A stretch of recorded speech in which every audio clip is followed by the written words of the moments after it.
All right, we are live. Let me check the sound here. Yep, okay, it's working. Everything is good. All right, let me fix this camera. There we go. All right, what's up, everybody? Happy New Year. Happy 2026. It is the 2nd of January, 2026, and today we're going to talk about what to expect this year as far as tourism goes, as far as expat goes, as far as what the future holds for Medellin, and we can learn from the past. So we're going to talk about a few things here. Hope everyone had a good New Year's Eve. It was super fun for us. We had like a little block party in Barrio Manila where we have a few Airbnbs in front of our building. It was so funny because we had an Airbnb guest that got here at like 10 o'clock and we were like in full swing. We had like everybody there. We had food out and we obviously received them, showed them their Airbnb, and they're like a couple in their late 60s or early 70s. But they were super happy and they're like, holy cow, this is an amazing way to greet your guests with a whole party in the front right there of the building. Obviously they came down, celebrated with us, had food and everything. So it was a great way to receive an Airbnb guest. I hope we get a 5-star review from that. All right, let me open up the chat here. What's up, Not All Heroes? Hope you're having a good day. Ches, buenos dias. Buenos dias. Buenas tardes. It's 6:04 p.m. You want to see flying cars in Medellin soon? I don't know. We barely see Teslas out here, let alone flying cars. All right, so yeah, let me get my notes out here.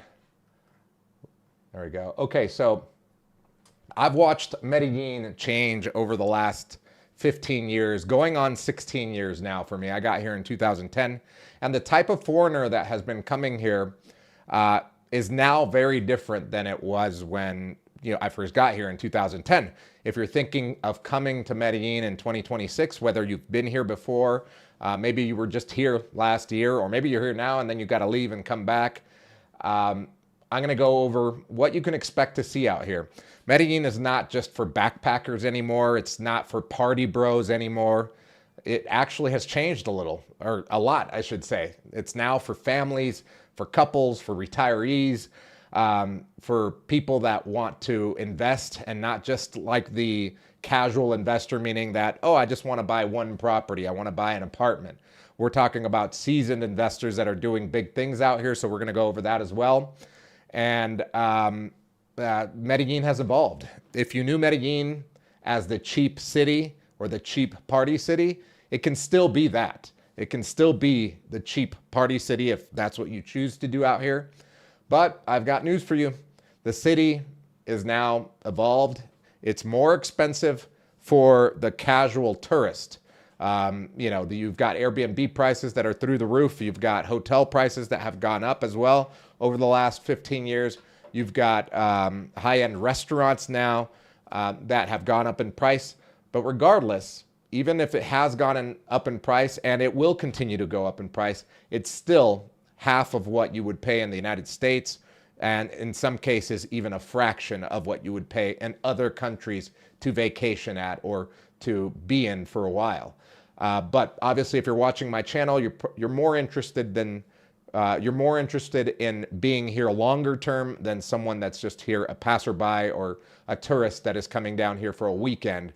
You're more interested in the lifestyle aspect of living in Medellin, the quality of life, the healthcare, the all of the other amenities that the city has to offer, like the great weather, the great climate, the people, the culture. Whether it's for a part-time or a full-time, that's the target audience that I have in my channel. And I really love the fact that I've created this channel because, like I've said before, I've focused on creating lifestyle businesses, and I only want to do things that really appeal to me and things that when I wake up in the morning, I'm like, man, I can't wait to do this. For example, like this live video that you're watching right now. I can't wait to do this every single Friday now. So I'm going to be doing a live show every single Friday at 6 p.m. Colombia Time, whatever that is in the United States. I think we're on the same time zone as the East Coast right now. So as of right now, it's 6 p.m. Eastern Time. but I'm doing them every Friday, and it's because now I have this newfound motivation, this newfound, really it's a newfound lifestyle business that I've created with this channel, because before I was using the channel for marketing for the Medellin Masterclass and for our other business, the Medellin Living Real Estate Company, which I still do. And I will mention it forever because those are two of my businesses. And obviously it's great to have new clients. But on top of that, since I started doing the daily vlogs and sharing my life with you and my point of view of, living here in Medellin full time, having lived in the United States for 24 years of my life, and what the differences are, what the pros are, what the cons are, I've found this new inspiration for sharing my life. So now doing it live on Fridays is even more fun because you guys have been watching me. So I can't wait to do one every single Friday for this whole year. That's the New Year's resolution with the channel. One of the goals for the channel is to do 52 lives, which is every Friday at 6, along with growing the channel to over 30,000 subscribers. Right now, we're almost at 16,000. So we're going to continue to grow. We're going to continue to work hard and have fun. What's up, Michael P? I'm not a real estate buyer, but I appreciate the insight you've shared regarding moving to and living in Medellin. Yeah, this channel's not just for real estate investors. It's for people that want to, even if you are a tourist that wants to come down here and just wants information about what life is like in Medellin, this channel is for you.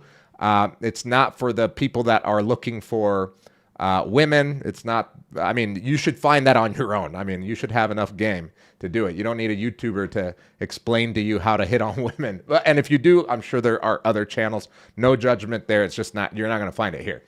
All right, so let's get started with the content over here real quick. All right, so a quick intro for those of you guys that are watching this for the first time, or maybe you're not watching the live version. You're not, what is that, a Freudian slip? Maybe you're watching the recorded version, not the live version. A quick introduction to myself. My name is Andrew. I've been living in Medellin since 2010. I lived in the United States from 1985 to 2010.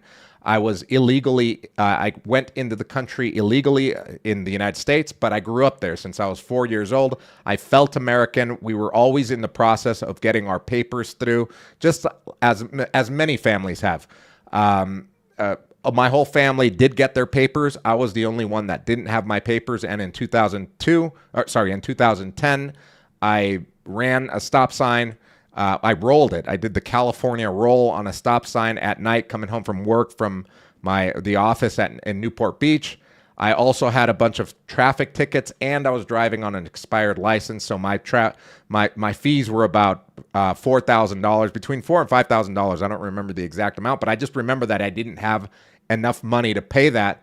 So the judge gave me a couple options. I could either do a payment plan, or I could go to a weekend jail at the Huntington Beach jail, which is kind of like a little Marriott or a Holiday Inn, not Marriott, more like a Holiday Inn. And I'm like, yeah, I'll do that. And everything will be cleared. Yeah, you've paid your debt to society. Everything will be cleared. I'm like, perfect. I went in on a Friday night after work. Sunday came about where I was supposed to be released. We got a call from ICE police. The sheriff looked at me, and we became friends because I helped them clean the drunk tank over the weekend. Huntington Beach, the drunk tank is always full. Cleaned it over the weekend.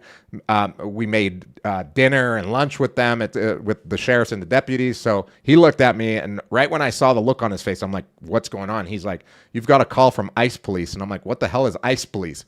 He said, "It is immigration police. They want to know if you have papers, citizenship papers, if you've got a birth certificate, if you were born here." And I'm like, "Well, I have none of that." And he's like, "Man, sorry to tell you this, but this is going to be a very long weekend." That weekend turned into about a month and a half of being in federal prisons across the country until I finally got a plane out of Louisiana into Bogota, Colombia. And I just had a suitcase and an old laptop that my dad let me borrow. It was his laptop.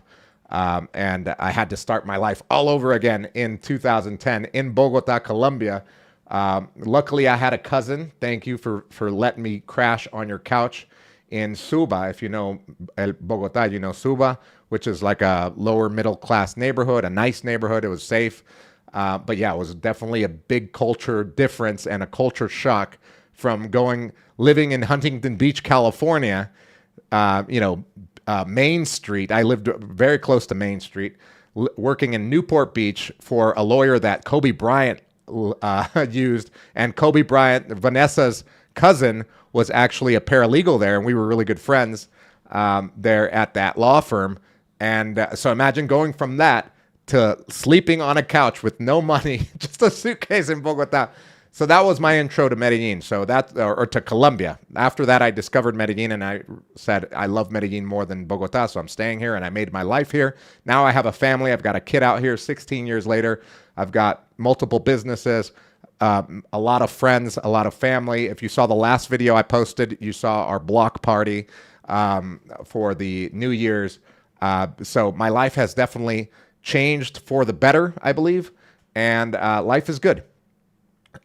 So let's talk about, so that's an intro for me, but today's topic for today's live stream, as I see a lot of you guys commenting here in the live chat, let me get through this, and then we'll say hi to everybody. So we're going to talk about a few things. We're going to talk about the evolution of Medellin and the type of traveler that has come down here, to what we're going to be expecting in 2026 as either travelers or people that want to become expats, or maybe just a digital nomad where you're going to be here for a year, or maybe you want to be more than just an expat, but you also want to invest, or maybe even start a family out here. We're going to talk about all that. So before I get to the main talking points, let's say hi to everybody. What's up? Ponce, how you doing? Hope you're having a great day. Nikia is a great place to live. Yes, I've been to Nikia. Nikia is great. I love the mall there. Peter Max, what's your take on the future of the small, lower-priced properties? They're increasingly impractical for residency, and with the dollar weakening, Airbnb ROI doesn't seem as attractive as it once was. Yes, we're going to talk about that. We're going to talk about real estate and obviously the prices. I guess you could call it appreciation. If you bought earlier, your property has appreciated a lot, and also ROI for real estate investors. We'll talk about that because we deal with that on a daily basis. What's up, Jen Segura? Hope you're having a great day. Retire with Randy, how you doing? Do you have any thoughts for retired folks moving to El Retiro instead of Medellin neighborhoods like Laureles, Envigado, or El Poblado? I do have insight on El Retiro. I don't work in El Retiro, meaning that our real estate company doesn't sell properties in El Retiro, but we do have a colleague. His name is Ian. He's got a great YouTube channel as well. It's called Expat Crib. You can check that out and reach out to Ian. He's Canadian, but he lives in El Retiro, and he has a lot of properties out there. He's helped a lot of expats buy property out in El Retiro, and whenever I get a lead that wants to buy a property in El Retiro, I just send it over to him because he's well more versed in that sector than I am. What is your opinion on IKEA for rent or buying? I think it's great. I don't own any property anymore in Bello. I had one apartment in Bello, but I sold it 2 years ago, so I don't have any insight on what the rental market is there right now. I do have a couple of friends that live there, and they love it because they love being immersed in the culture, and they say it's safe. I've got a really good friend. His name is Cordell. He lives in Nikia, but every time we want to watch sports or anything, he literally Ubers all the way from over there to here so that he could watch it, because in Nikia you don't get any of those perks, I guess, being near sports bars or anything like that. It's all just pure Colombian type stuff. What's up, young sir? Lucky to have found you. You're live. What's up, London? Hope you're Lundol. Hope you're having a great day. What is the car that you left behind in Huntington Beach? I had a Ford Ranger. Gracias, says Michael P. Oh, you were saying gracias to Garcia Elf. Okay, so let's get into the different points here that we're going to talk about today. Welcome to those of you guys that are just joining, and if this is your first time on the live, you can you can ask them questions in the chat.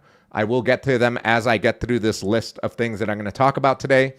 And if you are watching the recorded version, make sure to subscribe to the channel. Hit the like button. Oh, you can do that while you're live too. On the live, you can hit the thumbs up. That definitely helps people find the channel more. and find the videos more, people just like yourself. So it helps the reach on the algorithm. So let's talk about the evolution of Medellin up until 2026 and what to expect this year and how it's changed so much. And we're talking about the demographic of traveler coming to Medellin or foreigner coming to Medellin.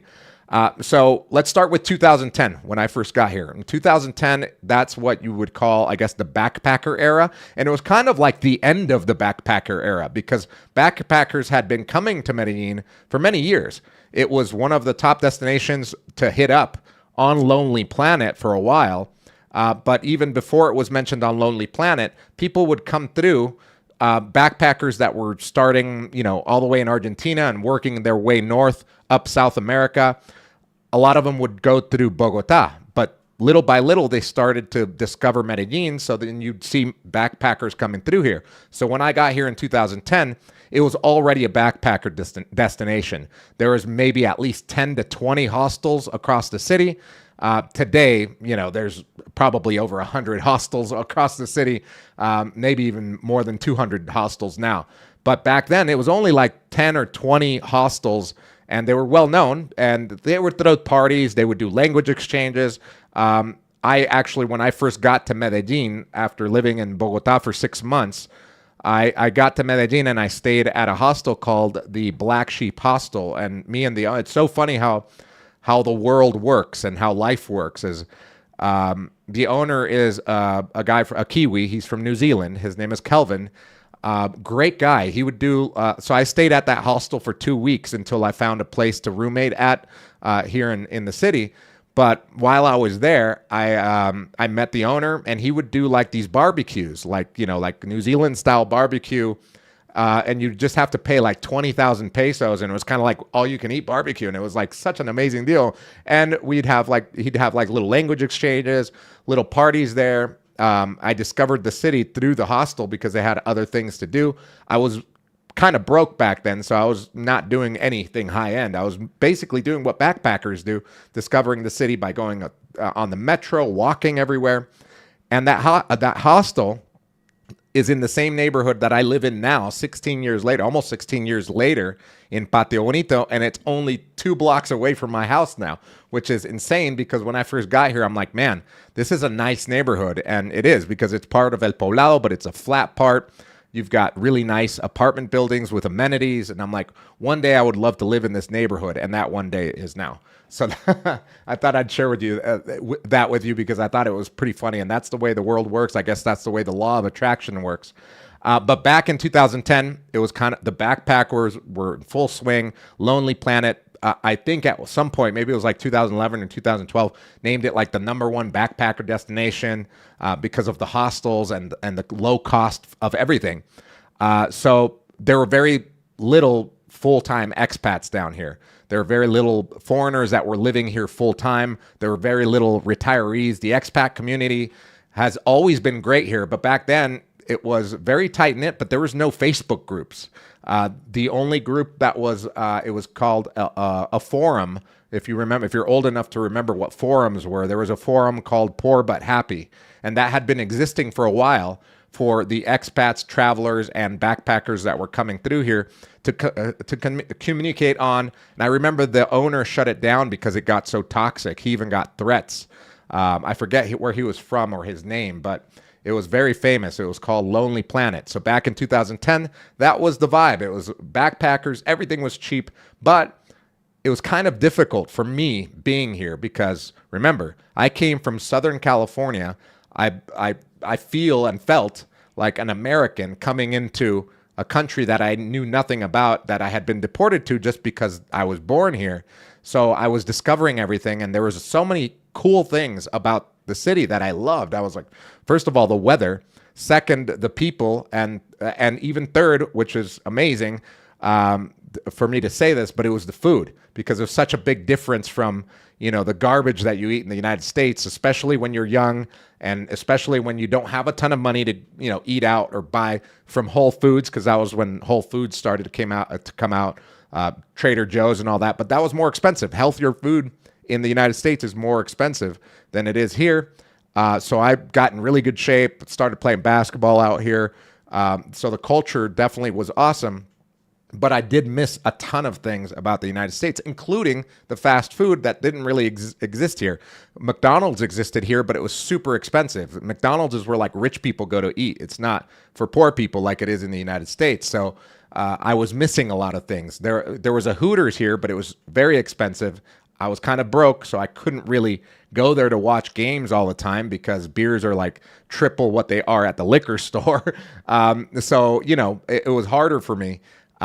So I did miss a lot of things about the United States. And there wasn't a big tourism sector, so it wasn't like these places were popping up. It was very little tourism compared to what it is now. So I missed all of that about the United States. But there was a small expat community forming back in 2010. Fast forward to 2015. We're going to be talking about the party boys, the weekend bachelors, taking advantage of the low cost of partying here. But before that, let's say hi to some people that are in the chat. Solo Verde, what's up? Hope you're having a great night. Yo, Andrew, we need to hoop soon. Sorry, brother. I am retired from basketball. I only shoot around and stuff, but I'm just too injured. I mean, I played my whole life. I had lower back problems from, you know, high impact jumping all the time. Same with knee problems. Now I am super healthy, no knee problems, no lower back issues because I've worked on my body to recover that. And now that I have a son, I want to be healthier for him as he grows older. Basketball is just not conducive to getting older, unfortunately, and I miss it so much.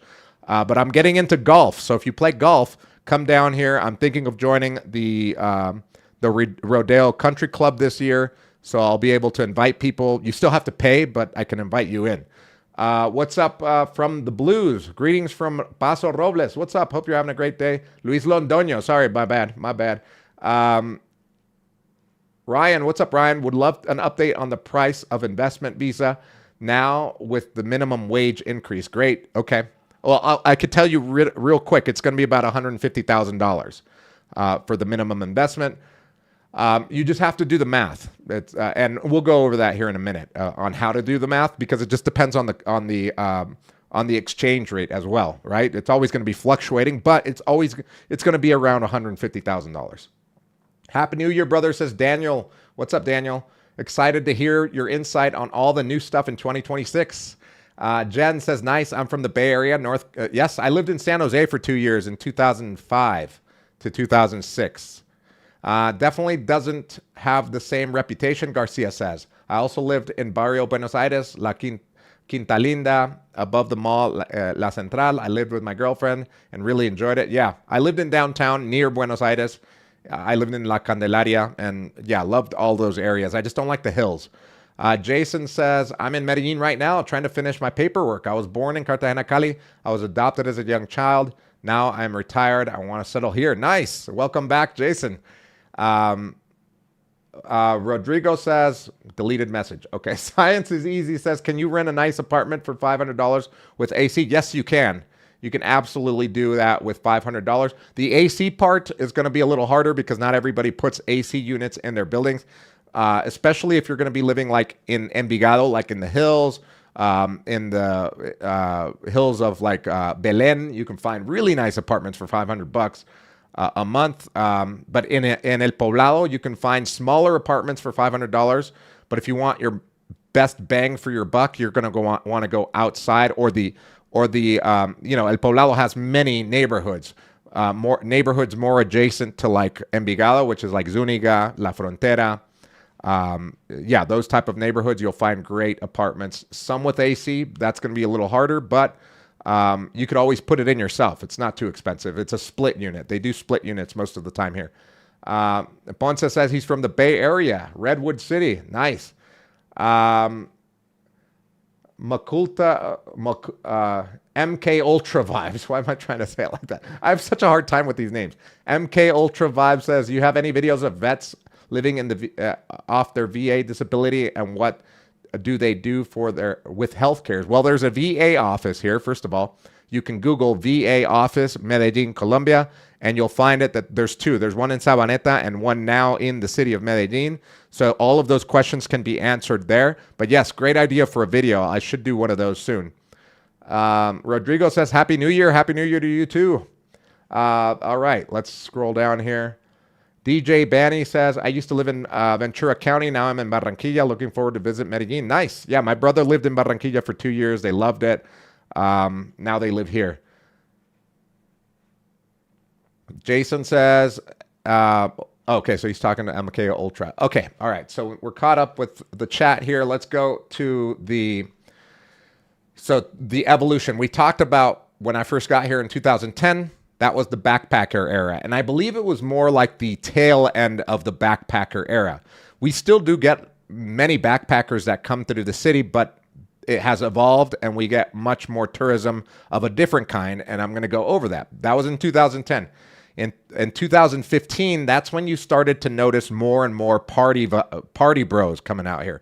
We're talking about guys from like Miami, guys from New York coming down here to party and take advantage of the low cost of partying, the cheap drugs, the cheap women, the cheap hotels, or the cheap group homes that you could rent out here for, between like 18 guys or 10 guys and get an amazing like mansion style home with a pool, jacuzzis, have girls over, drugs and everything, and just have a weekend of just pure debauchery. That was like kind of, I hate to say it, but that's what kind of put Medellin on the map for tourism. Not obviously somebody else put Medellin on the map long ago, but we're talking about like tourism and people coming down here to discover and be like, what the heck is this place is about? So that's kind of what put it on the map, because you started to see all these videos on social media. YouTube started blowing up back then too, with videos of guys coming down here and just having a great time, and word got out, and then we started to see more of that and people catering to that. There were VIP services that still exist in Medellin, but that was the time when I started to see the more of them pop up, like VIP party services catering to that demographic, and we just saw droves of people like that coming in through the city. I remember seeing them because I've always worked out of cafes, co-working spots. There weren't many co-working spots back then. Actually, I don't think there was any in 2015, but there were cafes where I would go work, and then, Monday morning would come around. You'd see them come in, hungover, having their coffee, talking about their shenanigans over the weekend. And it was, kind of like a never-ending loop of people coming through the city doing that. Let's see here. Yeah, so, now we're not even talking about the passport bro movement, because that didn't happen until just recently. That was just like the bachelor party, the party vibe, people coming down here for the weekend, they were looking for fast hookups and fast women, cheap women, and then leaving for, going to go live their life or get married or do whatever they were doing. If it was just a birthday party, go back to living in the United States. The passport bro movement's completely different, which happened just recently, and we'll get to that here in a minute, but yeah, so there were in 2015, it was more of the party vibes. Thursday to Sunday, it was just a party out here. And I partook in the partying of the clubbing, because I was, in 2015, I was still young and single and still going to clubs with my friends. Thursday night was ladies' night. Friday was, going to a different club. Saturday was playing basketball all day and then going out at night. And I was teaching English at that point at Blendex in downtown, and I was living in downtown. I forget where I was living. Yeah, in 2015, I was living in downtown and working at a English school in downtown. And, my weekend started on Thursdays, ended on Sundays. But that was when I started to get more serious about building my digital marketing business. So I was partying a little less, because between 2010 and 2015, even though I was broke, I was still young, and I did like to party, go to the clubs, hang out in Parquelleras, when Parquelleras used to be the place to be, where all the Colombians would be. It would be Friday and Saturday was like literally like a catwalk there of Colombian people, just normal people coming out, dressed to the nines, going to all the clubs down there. It was like the golden age of Parquelleras. Now it's completely turned upside down, but back then it was the place to be. It was super fun. So I would hang out with friends and do all that back then. So that was in 2015. From 2015 to 2018, we started to see more digital nomads. And I believe the digital nomad visa came out in 2017 because the country started to realize that they were getting more serious type travelers.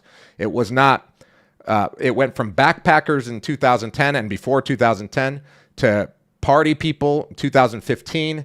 And then in 2017, they started to notice that like, okay, these party people, they're coming, but a lot of them are coming back and staying longer term. And a lot of them want to stay for, months to a year. And most of them can because there was a little community online, and that was, because of YouTube, that were called the digital nomads. People that could go to Chiang Mai, people that could go to parts of Europe and stay for a whole year because they were offered a digital nomad type visa that doesn't really work towards residency, but it also helps them stay in the country legally by showing that they make a certain amount of money per month through online resources or online jobs, etc. So Colombia implemented that, and it continues to work. And people stay here for a year, sometimes 2 years, with that digital nomad visa. What's up, Rodrigo says, I love your t-shirt. Where can I get one? There's a link in the description below to the t-shirts. The Medellin Buzz t-shirts, any t-shirt that you buy on there, anybody that's ever bought a t-shirt, thank you, first of all. And second of all, if you do buy a t-shirt from there, proceeds go to Help Colombia, which is a nonprofit organization that teaches kids English in the poor neighborhood of Moravia. And thank you for your donations because that's going towards this year's English classes, which is I think we're going on year number 4 now with the English classes in Moravia. So definitely for a good cause. All right. So in 2017, we started to see more digital nomads. And what was different to me I knew Medellin was changing when I saw this for the first time. Like I said, I work from cafes a lot because luckily I've created a business where I can work remotely anywhere I want to be. And I used to work at cafes. My favorite cafe that I still work from to today is Hija Mia in Barrio Manila, the little Hija Mia, not the big one. I do like the big one, but it's just too big for me, too loud for me. I like the little one. I know all the workers there. I love it. And it's next to the owner's office. So I see Sean almost every day, say what's up. And all of my old friends that I've known here for 15 years, they'll cruise by in there because that's kind of like our spot, right? And so, one day I was working at Hija Mia, and all of a sudden, there was a single white female that pulls up next to me and starts working on her laptop. And that was shocking because we'd never seen solo female travelers in Medellin since 2010 up until like 2017. I had never seen, or when I say we, is everybody in that cafe, the owner, we all looked at each other like, what's this? This is new. We were like waiting for her boyfriend to come through, never came through. It was just a solo female traveler, started talking to her, and she's like, oh, yeah, I'm a digital nomad. I've been to such and such countries. Now I'm in Medellin. I'm here for a year, and I love it. And I'm living in this neighborhood. We're like, holy shit. Medellin has changed. It went from backpackers that barely had any money to party bros that only had enough money to be here and blow it all on a weekend and then having to go back to work, to 2017, 2018, people that were self-sufficient and making money online with jobs that were remote, coming down to be here for a whole year or at least months while they go from destination to destination. That was new to me, and that was amazing. And then that's when I realized, okay, Medellin is doing something right. We're attracting the right type of people now instead of just people that want to take advantage of the dark side of Medellin. And in 2018, that's when we started to see more co-working spots. I think WeWork came into the city that year. Same with all of the other little co-working spots that started to pop up. More little like boutique cafes where they served and they focused on serving great coffee, having a great ambiance, places to plug your computer in and work. And so you could sit there for hours, order coffee, order drinks, order food. and have a great place to work while, being in a great place, right? And being productive. Let me say hi to some people here. What's up, Zombie? Hope you're having a great day. CSRT says high prices in Medellin is pushing locals out. No, it's not. Where are you getting this information? Like literally, it's 2.5 million Colombians living in Medellin. where are they going? So high prices have pushed locals out of certain little micro neighborhoods, not even whole neighborhoods. We're talking about like micro points in a neighborhood because they've become more commercial. For example, like the Provenza Street, Primavera, starting with Primavera, Avenida Primavera above Parquelleras. That was it first. And before then, it was Parquelleras, because Parquelleras was residential at one point. So that was gentrified by Colombians because that was the party place for Colombians for many years. But it got commercial, pushed locals out of there, up the hill, across the valley, or wherever. And then Avenida Primavera was residential. It was just one block above Provenza. Now it's all commercial, hotels. People that lived there either sold their property to someone that's developing a hotel there, or developed a hotel, put up a store, whatever it is. That's mostly commercial. And then Provenza, mostly commercial now too. That used to be residential, and it's just going to continue to grow. When there's commercial progress in a capitalist country, that's usually what happens in neighborhoods that are desirable.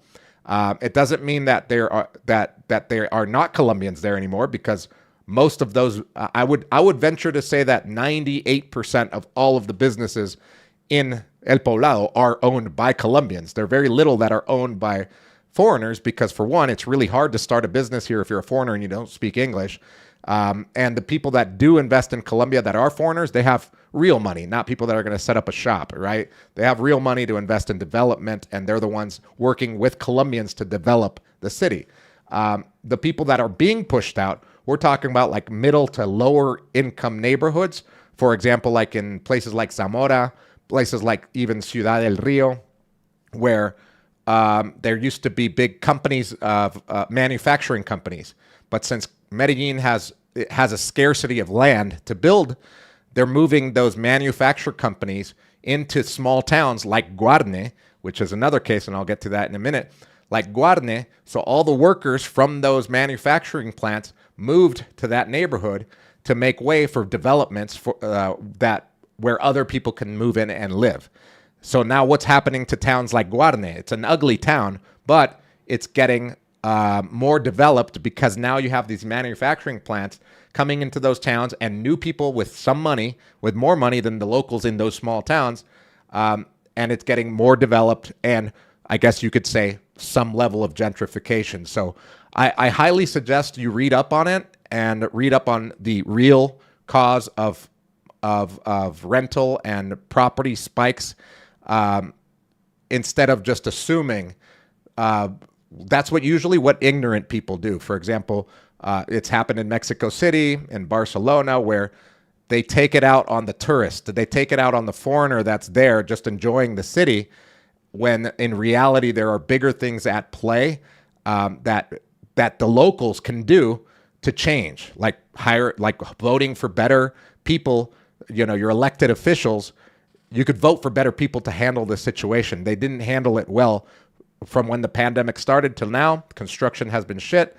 Now construction is developing, but the developers are in a game of making money, not of charity and building lower income buildings for the people that actually need it. They're in the game of making money for their investors and for their companies. So they're only going to make buildings that are going to pan out for them financially. So that's why you see all of these high rises, new construction in neighborhoods like El Poblado, or different neighborhoods in El Poblado and in Laureles, where that's where the money's at.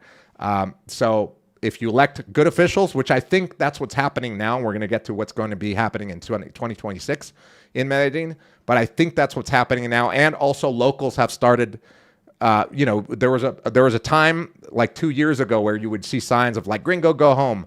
This is, no Airbnb. Now you don't see that anymore, because people have realized. There's a really good channel, a really good video. It's if you look up La Pulla, Pulla, La Pulla, it's a really good video that they made on why the cost of real estate has gone up so much in Medellin, whether it's rentals and or just to purchase. And they go over the whole land scarcity, the scarcity in construction, etc. So you can really learn from that. That's where I got a lot of information. Okay, so in 2018, digital nomad wave came through, and people were staying here for a whole year. And the great thing is that people that stay here more than 183 days, they have to declare taxes. And that's when people started to realize, like, okay, if I'm going to stay in Medellin, I've got to do it the right way or do it the illegal way and not declare taxes. So then you started seeing firms, big firms like Langdon Law, Nexo.legal, they blew up even more, because now you have digital nomads that want to stay here even longer than just a month, or sorry, more than just a year. They want to stay here longer because they've realized that they're very productive here. We're on the same time zone as wherever they work in the United States, or very similar time zone. But they not only want to stay longer, they want to find out if they could buy a property out here, or if they can actually make money here, and how they can optimize, their tax liability, right? So those people started to grow. Those type of firms started to grow, and they continue to grow in Medellin, because they help foreigners plan out their stay, whether it's a long-term stay or a short-term stay, finding that visa that fits for them, etc. So we went from 2010 being a backpacker era to 2015 being the party bro and bachelor party weekend party vibe people, to 2018 being the digital nomad wave in Medellin. And then the pandemic hit. Before we get to the pandemic, let me say hi to any of the new people that are in here. Welcome, guys. If you're new to the channel, make sure to hit the subscribe button, the like button, hit the thumbs up button if you will. It's free for you, and it pays greatly for me, because the algorithm realizes that people like it. Chris one, what's up, Chris? I've been following La Puya for years, while a bit left leaning. Excellent journalism. Yeah, definitely. They definitely lean left, but they do they do a good job of staying unbiased, especially with that video, because anybody on the left would say, we've got to control tourism, we've got to do this, that, and the other. They say, no, it's not. The tourists have some point to do with spike in real estate, but the real cause, the root of the problem, was development in Medellin during and after the pandemic. Alejandro, what's up? Did you listen about the new regulations for Airbnb in Colombia? Yes, I did. We will talk about those here in a minute. Jen says, sí, subió el saldo mínimo. Sí, va a subir. I believe the same thing has happened in Barranquilla in 2017. Yes, DJ Batty, thank you for that. Let's see, did I miss anybody else? James says, the only issue is that every day someone is getting drugged there. No other big city has that problem in Latin. Yeah, that is a big. I don't know if every day someone is getting drugged. I don't know if you have data to back that up. That would be great. I would love to make a video on it. I try to only give facts on the channel. So if you do have like a link to somewhere that says there's been someone drugged every single day in Medellin, I would love to see that. I haven't found it yet, but I would love to see it. But yes, there have been a lot of victims of that.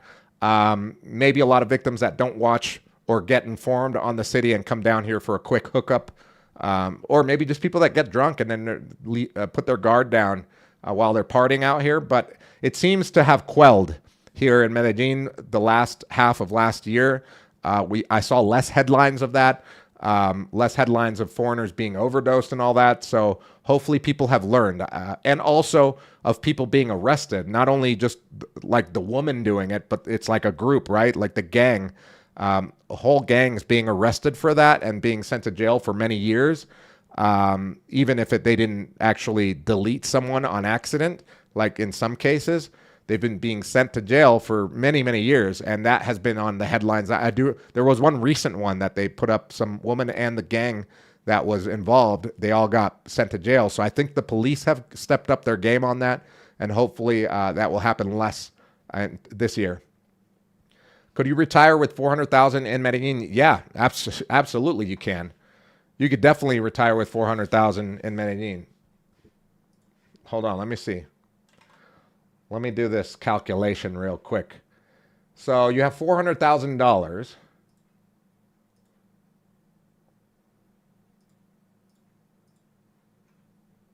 Yeah. Yeah, with $400,000, if you just put it into like the S&P 500 and get 10%, that's $40,000, right? Divided by 12, yeah, you'd be all right. As long as you have more than $2,000 a month in Medellin, you'd be fine. You can literally live comfortably in Medellin just off the interest alone.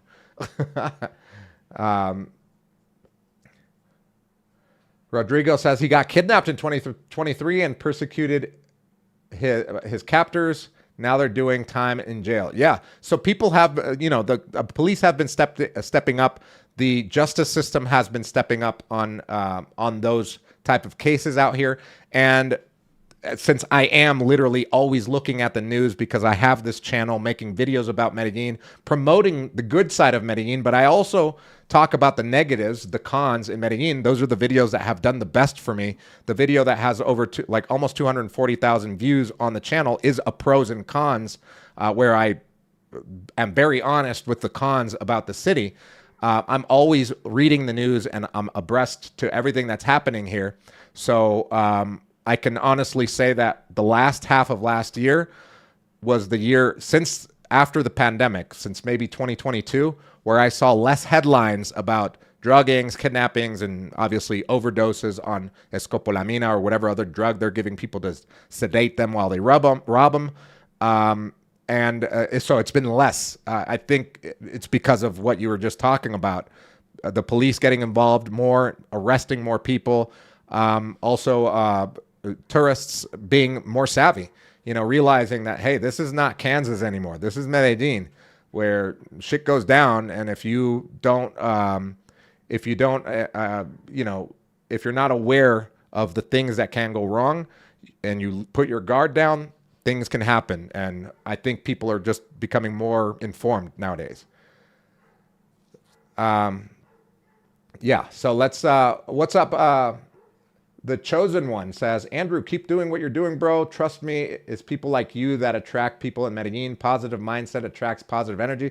Yeah, thank you so much for that, The Chosen One. Yeah, I honestly believe that. And that's the way I lead my life and my businesses. Everything is about lifestyle business, happiness is surrounded by what the things I want to do in life and how I want to continue. And only good things have happened to me since I got to Colombia in 2010. It's been a progression of great things happening until today, where, I have a family now. I've got a kid here. I've got multiple businesses here. And this year I will be announcing the new business that we're coming up with. I'm working with a new business partner on a new business coming up in 2026 here next week. I'm going to be going live every single Friday, so I will be announcing it either next Friday or the following Friday, but it's a pretty good announcement. It's going to be super fun. It's going to be another lifestyle business for me, and I can't wait for that. It's going to be awesome. We're working on the website and all that. Tom Bath says, I have an important question. What's up, Tom? Hope you're having a great day. So at $400K in assets to retire and in cash, I have $200K. Is that still doable to retire? I think so. If you have assets that actually give you money, like literally your goal should be to have around $3,000 a month. I honestly believe that if you have $3,000 a month, even with inflation coming through this year and prices going up a bit on things, with $3,000 a month, you're still living amazing in Medellin. Because remember, the minimum wage is going to go up 24% here in Colombia, which means that people, instead of making $400 a month on minimum wage, are going to go making $500 a month. So it's not like it's giant hike. We're like, oh my God, they're going to make thousands of dollars now. We're talking about the minimum wage going from $400 to $500. And a lot of people, and in Colombia, I watch the news, I listen to podcasts as I work from economists talking about this increase, and a lot of them say that it's a negative thing because it's going to have a trickle-down effect and it's going to inflate prices, especially on things like, restaurants, things where low-income people or the minimum wage people work at. Those things are going to inflate in price. And for me, I don't see that as a negative. I see it as a good thing. I want people that have a good life, even if it's on minimum wage, to have enough money to maybe save, to live a good life, and to maybe use it as a stepping stone to something bigger. So I hope that this happens for the city and that people just live a better life, a better quality of life, even obviously the people living on minimum wage who may need it the most. I don't care anywhere I live in the world, I will be okay. That's just my mentality and the way that I've led my life. So I just want people to maybe be closer to that in mentality and spirit, and obviously economically. What's up, Derwin? Derwin says, Andrew, what's the saying you mentioned about don't be the pig everyone takes from? Don't be el marrano. Marrano is pig in Spanish, but there's a saying in Colombian Spanish, del marrano. And that was for, el marrano is not for a gringo. El marrano is a Colombian slang for anybody that gets taken advantage of here that has money, but this is an idiot with it and lets people take advantage of him and pays for everything.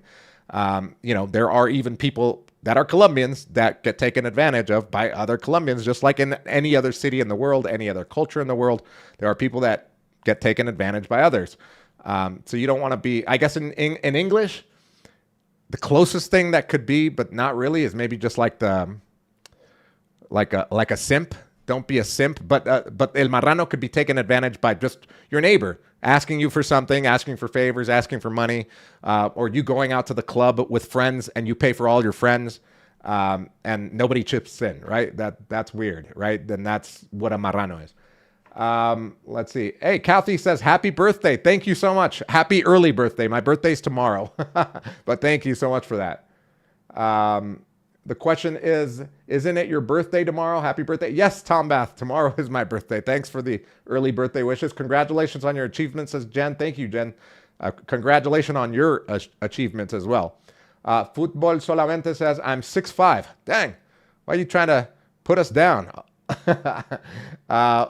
Will this type of standing out increase my chances of getting robbed? No, absolutely not. Not wearing anything showy, or should I avoid it because I stick out?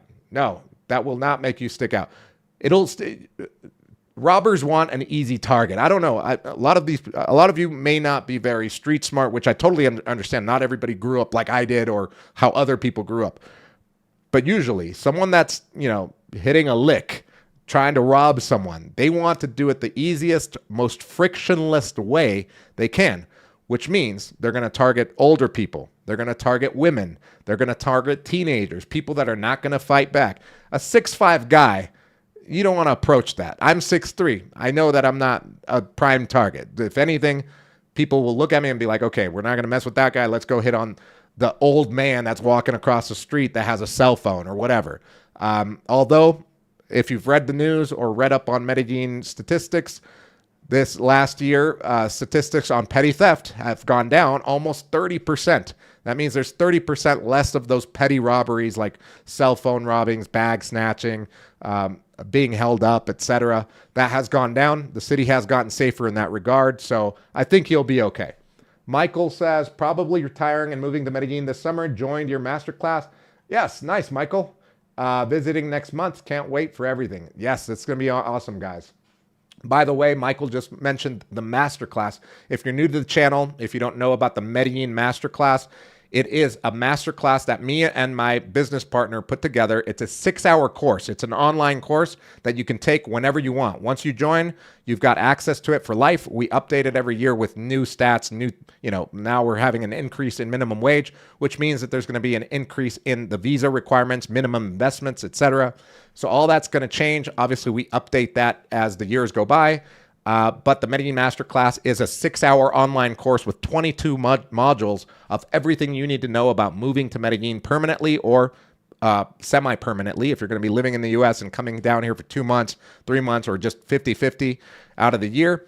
And on top of that, you get access to me full-time because we'll be on WhatsApp, and we're going to be in the same group of the Medellin Masterclass private group where we have over 40 people that have already taken the masterclass and have already relocated or are in the process of relocating that can answer a bunch of questions because I don't know everything. But all these people that have already done it, they'll have answers to questions like, oh, I'm bringing my cat from Canada, or I'm bringing my cat from the United States. What do I need to do to bring it? Guess what? We've got masterclass students that did it. They have the contact and the information that you need. So it's a great resource if you want to come to Medellin and already have a group of people, of like-minded individuals, because these are people that either are entrepreneurs, retirees, have other investments in other countries, people that are developing land in Medellin, which we'll get to here in a minute. Just basically people that are kind of like on my wavelength, and I hope your wavelength, people that want to discover and live in a country that, they can experience true freedom and at the same time maybe make some money, maybe meet their significant other, get married. We've had a couple of Medellin Masterclass students get married in the last couple of years, which was awesome. There's a lot to learn there. Diego, what's up, Diego? Hope you're having a good day. The Chosen One says, happy birthday. God bless. Thanks a lot, man. Michael P says, I'd say use common sense, but sense isn't common anymore. That's true. Common sense isn't as common as we thought it was. But it's like, you can't judge because I've never lived in somebody else's shoes. I can only be empathetic. So I can tell my story, share the details and information that I know, and hopefully you can learn from it. And also you can share your information and hopefully I can learn from you. I think that's what life's about, right? Hey, what do you think about Sabaneta? Asks Paisa57. I love Sabaneta. I love Sabaneta for various reasons. The first reason is that it feels like a small town, even though it's a small city. I think there's only like 50,000 inhabitants, which 50,000 is a lot for Sabaneta, by the way. When I first got here in 2010, I think it only had like 10,000 or 20,000 people in there, but it's just exploded because the city has grown. And like I said, in Medellin, construction stopped during the pandemic and it stopped for like 3 years. So, and the population just kept growing and the demand for housing kept growing. So people had to go to the outskirts where there is land to build buildings. And Sabaneta was one of them. Envigado is another. La Estrella is another. But I love Sabaneta because it's like a small town feel. Excuse me, I'm drinking soda water. It makes me burp. It's a small town feel, even though it's a little city. And it's also just driving distance from Medellin. It's driving distance from Envigado. So it's kind of like a suburb of Medellin, which I love. Another thing that I love about Sabaneta is that it's a little cooler up in the hills, especially in the evening, than in Medellin. Here, we consistently get between 75 to 80 degrees, like in El Poblado where I'm at, 80 degrees in Laureles, which is hotter. It's a little closer to sea level, and downtown as well. It's hotter there. But in Sabaneta, it gets a little cooler, and I do like that. The things that I don't like about Sabaneta, the other thing that I like about Sabaneta is that it's cheaper than Medellin, or at least El Poblado, and you can find new apartments there for way less than you can in a neighborhood like El Poblado. Another great thing about Sabaneta is that it's very safe. Since it's a smaller city, crime is very low, and people, it's just more like a small town vibe, right? The things that I don't like about Sabaneta is that it is further away, and I like to be closer to the things that I like to do in my lifestyle. For my lifestyle, I love the sports bar. I love my friends that live out here. We get together. I love Ciclovia. Every Sunday, we go walk with the baby and my family. We walk Ciclovia for about an hour or two, have brunch, walk back home Sunday, watch football with the family here, go to the pool. I mean, I love that. You could still do that in Sabaneta, but you just don't have that same vibe, the Ciclovia vibe.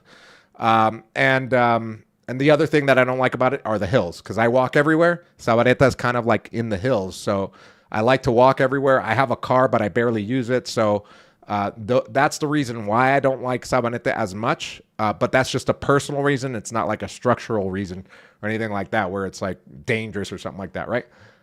So I hope that answers that question. Happy birthday in advance, says Lance. What's up, Lance? Hope you're having a great day. Thank you for that. Hey, what do you think? Oh, I already answered that. Sabaneta and Envigado are awesome, especially by Mallorca. Yes, I do. I love both of those cities. I would live in Envigado because it's a little closer to here, but Sabaneta is awesome. Every time I go there, I have a great time. Let's see. Jen says, like the live? Yes, hit the like button, guys. Thank you for reminding me to say that. In the master class, does it explain what to do with your extra money? As you said, S&P 500, live off of.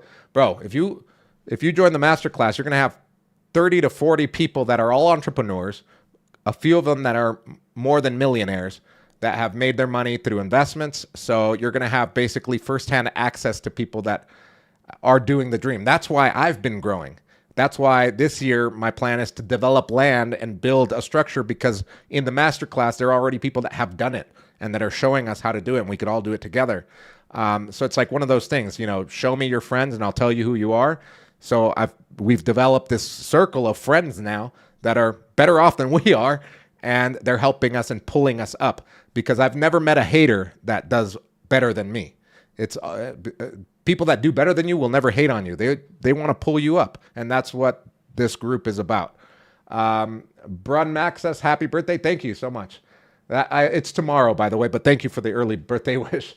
Ricky says, learning the language is the first key for success and safety. I think that's true for any city in the world, unless if the city has like a secondary language, like, Germany, there's a lot of cities there where everyone speaks English because that's like their secondary language. But for most, developing countries in the world, learning the local language definitely helps, not only for safety, but just to connect with locals and meet people that are like-minded, make real connections, real relationships. I think it's super important. Is the water safe to drink in Sabaneta? As far as I know, yes. I've drank the water there and it's been fine, but I haven't looked that up officially. That's a good question. If you're dual citizen, Colombiano Americano, do you pay taxes on income in both? No, you will not. There's no such thing as double taxation on your income. If you pay taxes, if you declare taxes and pay taxes in the United States, you should be exempt or getting an exemption here on that in Colombia when you declare taxes. So you definitely want to talk to a professional, to an attorney. Look up the website called nexo.legal instead of .com. It's Nexo, N-E-X-O .legal instead of .com, .legal. And you can ask them questions there, and they'll help you set everything up so that you're doing things legally. The worst thing is to come live in Medellin or stay over 183 days, more than 6 months, and you don't know what the fuck to do, or you're doing everything wrong and not declaring and hiding things from the guy. You don't want to do that, right? Because you don't want to get in trouble in the future. You want to be legal, above the board, and happy, right? Mr. Polk says, dime con quién andas y te diré quién tú eres. Yeah, that's what my mom used to tell me when I was a kid, when I'd hang out with bad people. They're just like, dime con quién andas y te digo quién eres. Jack Black says, haters are fans in disguise. Yeah. The good thing is that, like, I think I've developed a great channel that I barely get any hate comments or negative comments. And when I do get a negative comment that's like constructive, I leave it up. I mean, I think that's good. But if it's just like a blatant like hate comment, I just, delete it or whatever. But I've got, the AI on YouTube has gotten so good that it basically does all the moderating for you, especially when there's like vulgarity or profanity involved, etc. But yeah, I hardly ever get that. And even when I do, it's not a real big deal. No tax on VA disability. Nice. What if it's VA disability income? Okay, great. Thank you for answering that, Mr. Polk. What do you think of Bucaramanga or Pereira? I love Pereira. I've been there many times. It's like a mini Medellin, but that's the reason why I wouldn't live there, because it is a mini Medellin, and I like the bigger city. I like more things to do in Medellin. I have something to do every single day of the night. In Pereira, it's kind of like what Medellin was 20 years ago, where it's a small city, not lots to do. And you could do everything there is to do in Pereira in like a weekend. And that's what I do when I go. I go for a few days, do everything there is to do, and then come back. And every time I've gone back, not much has changed. Whereas in Medellin, you could be here today and then come back in a year and it'll be a completely different facade, completely different city, because there's a lot more progress, more things to do out here, more restaurants, more entertainment coming through. Okay, how did you feel the issues between the U.S. and Colombia will play out? Well, hopefully by this year it'll end, because we're going to have a new president. So I think whoever is the new president can't be as bad as the current president at international relations. He was probably the worst in the 16 years I've ever been here. So it's only going to get better. So I think they'll squash the beef, hopefully come June, July. As far as Bucaramanga, I've never been to Bucaramanga. I will be going there hopefully this year and checking it out. But I heard that it's a very beautiful city, the city of parks, just a little hotter. How safe do you think train stations are in Medellin? I think they're the safest in Latin America, and the cleanest in Latin America. The metro system is very safe here, and it's very clean, which is awesome. Feliz cumple temprano. Do we have any banks that deal with crypto in Medellin? Gracias. No, not that I know of. I don't know if any banks deal, like, hold your crypto for you. I don't know.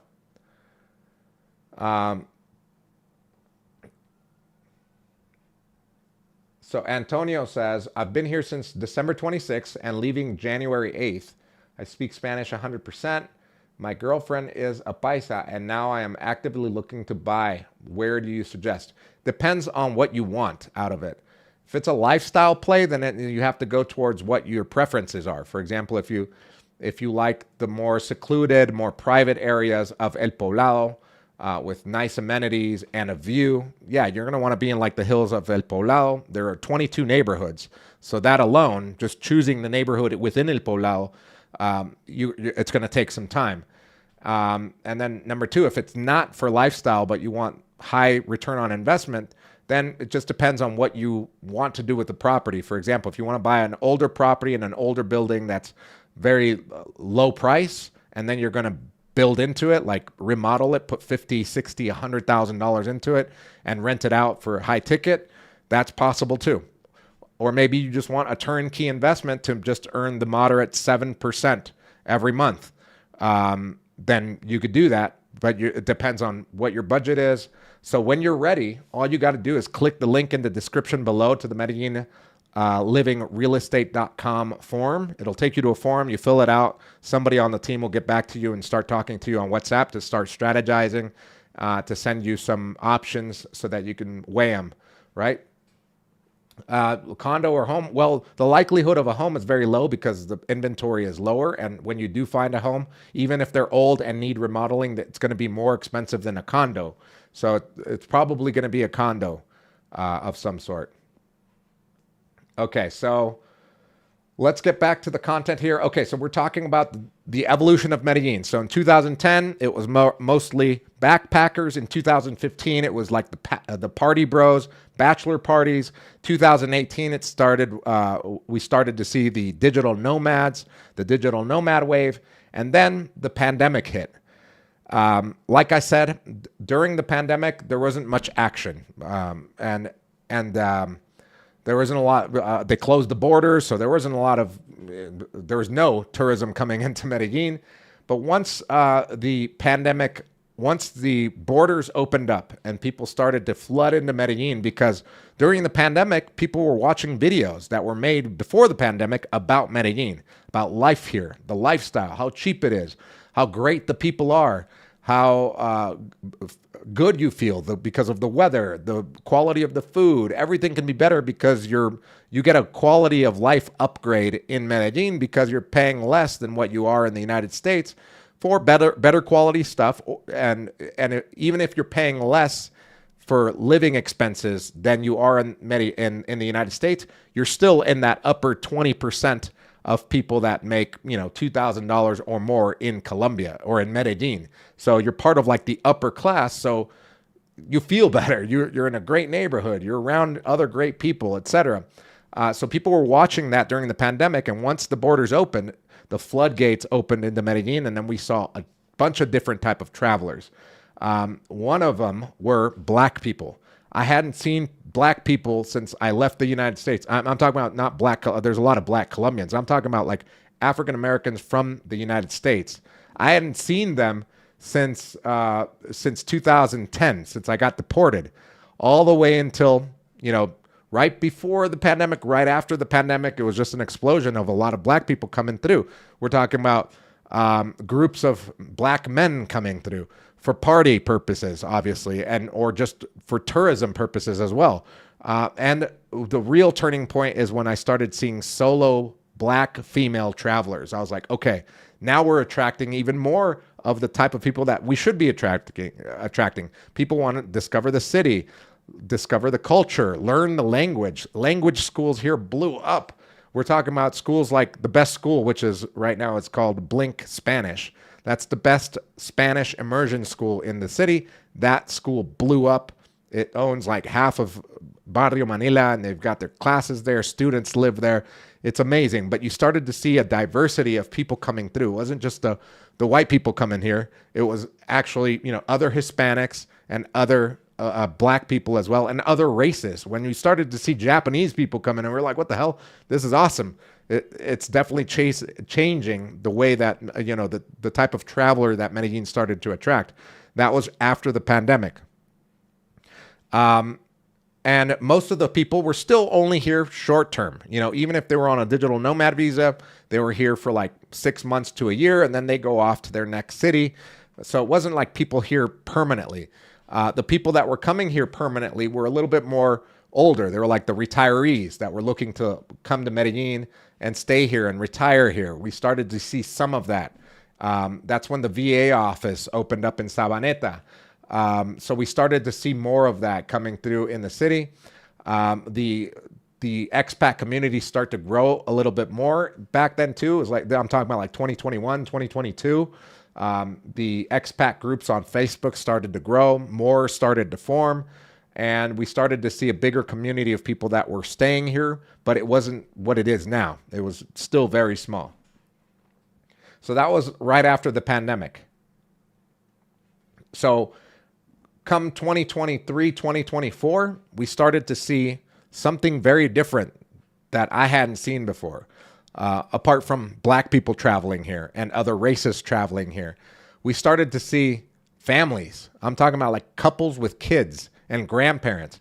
And before I would see that, and it would usually be like the Colombian mom, she was a Colombian that grew up in the US, married a white guy or a black guy, and they're coming down here with their family. And you understood that. It's like, okay, they're discovering their mom's, the mom's country. It went from that to now you see like full-blown white people that have no connection to Colombia, or full-blown Asians or full-blown black people that have no connection to Colombia with their families coming down here to vacation for a month, for 2 months, for 3 months.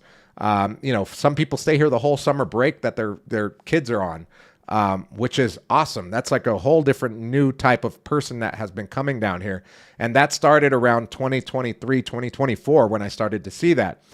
Hotels that cater to families, like the Landmark Hotel, where, before it was hotels catering to just adults coming to party or coming to stay for the weekend, etc. So now you're talking about full-blown hotels that are kind of like resort-style hotels for families, etc. So that's where the city continues to grow, because that's investors are noticing that people are staying longer, but they're also bringing their kids or bringing their grandparents, right, or their parents down here. The other thing that have been that we've seen a lot are people returning. So, in the early years in 2010 to 2020 or 2022, it was mostly people discovering Medellin for the first time. But a lot of those people are returning or have been returning, multiple times during the year. It's not just like, oh, I'm going to return next year, or in 2 years I'll be back. We're talking about people that live like closer, I guess, like in Florida or on the East Coast, that can take a flight down here, and they're coming multiple times out of the year and dreaming of living out here longer. And some of those people achieve that dream because they change their career, get a different job where they can work remotely, etc. So that change we saw in like 2024, where more people returning, more people wanting to stay longer, and more people buying properties. 2023, 2024 was like a boom in real estate. Basically, you could throw up a property online and somebody will buy it. It wouldn't stay on the market for very long. And then the market started to level off in 2025. 2025 was more of like an adjustment year for real estate here, where, for one, the dollar tanked meaning it went down a couple hundred pesos to the dollar. So the purchasing power lowered. So obviously that kind of put the brakes on people coming down here and buying at will, right? Because, people got a little scared. And it also adjusted the locals from putting these ridiculous prices to being like, okay, my property is going to be on, if I leave it at this price that I want, it's going to be on the market for over a year or 2 years. Some people don't care. Some people, because if you know anything about real estate in Colombia, you know that there's most people don't have a mortgage on their property. They own their properties outright here. So they don't have a problem waiting 2 years to get the price that they really want, which is okay. But then the people that are in an urgent place where they need to sell their property, they've lowered their prices. So, at the Medellin Living Real Estate Company, we've been able to help people get properties at really great prices because we deal with the owners and say, hey, this is what your property should cost. And if you want to sell it now, this is what you should put it at, or you should negotiate for this price because you're not going to get any higher unless if you want to wait a year or 2 years for the market to catch up. And a lot of the owners have listened to us, and we were able to sell a bunch of properties at good prices instead of these inflated prices, which has been great for us and also obviously for the people buying them. The people that have been coming and buying properties in 2025, the ones that did come, are not investors. A lot of people think like, especially ignorant locals that will say that, foreigners are buying up properties and they're putting them up on Airbnb and, pricing us out. That's a very ignorant thing to say because most people that are buying properties here is to live in. They're not turning around and putting them up on the market because most people that buy real estate, believe it or not, are not savvy investors. This is not their profession. Even if they have maybe another property or two, they have a career, they have a profession. And owning an Airbnb and managing it in Colombia while their profession and career or business is in the United States is not really on the agenda right now. So a lot of people just buy them to live in while they work remotely or they have them so that when they come down here, they live in them. Very little actually put them up on Airbnb. That's been our experience with the people that have bought properties all of 2025. Out of everyone, we were just talking about that because we had me and my business partner had a meeting today and we were recapping 2025 and we're like, okay, so our target audience isn't the savvy investor because there's very few of them. There's very few people that make a living of buying real estate in different parts of the world and making a profit. It's a small demographic.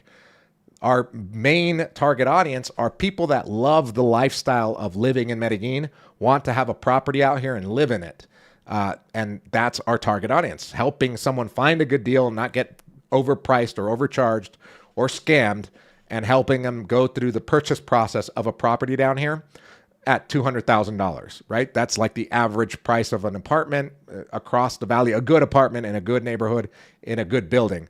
About $200,000 plus. I mean, we've had people buy, $500,000 penthouses up in the hills and stuff, but the core of the demographic are people that want to come down here, experience the life of living in Medellin, and also having an exit strategy because, like I said, a lot of people aren't very savvy, so we have to help them and be like, look, if you buy this property at this price, there's a very good chance that, let's say in 2 years, you want to turn around and sell it, maybe upgrade to something different or just leave the city.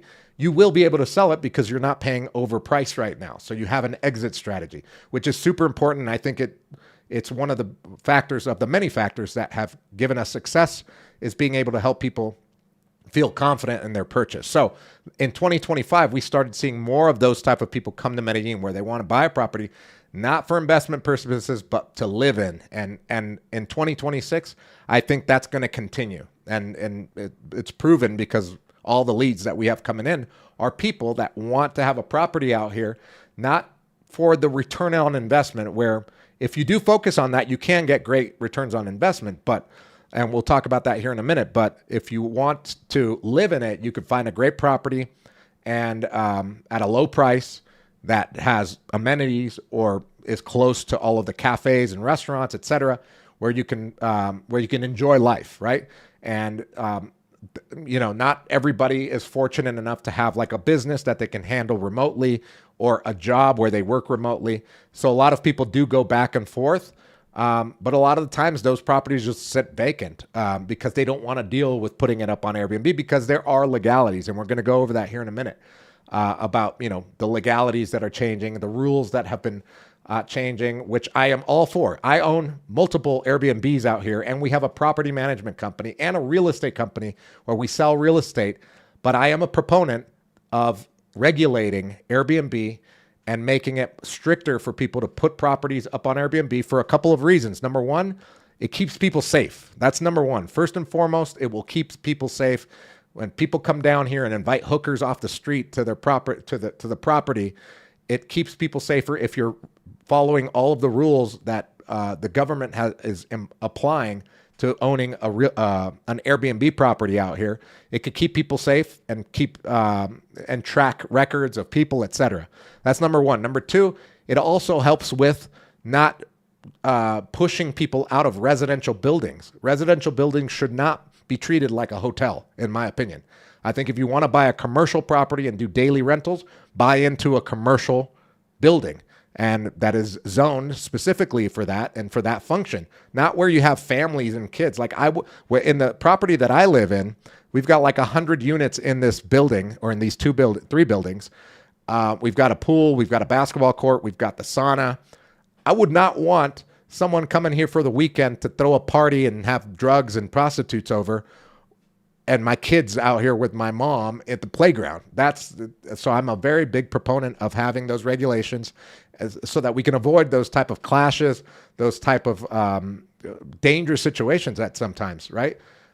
Which kind of got out of hand like in 2015, 2016, and continued to get out of hand until now the government's stepping up and doing something about it. What else is happening now in 2026? We're seeing, so in 2025, 2024, we saw people buying properties, and they're going to continue to buy them for lifestyle. But I believe in 2026, now we're having more serious investor money coming into the city.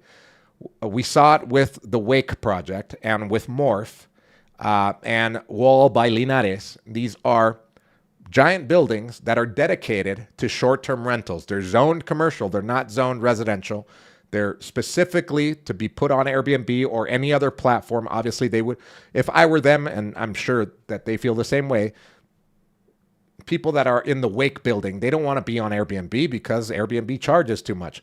They want Wake to be so famous that when someone Googles Wake, their website comes on and you book directly with the owners. That would be ideal.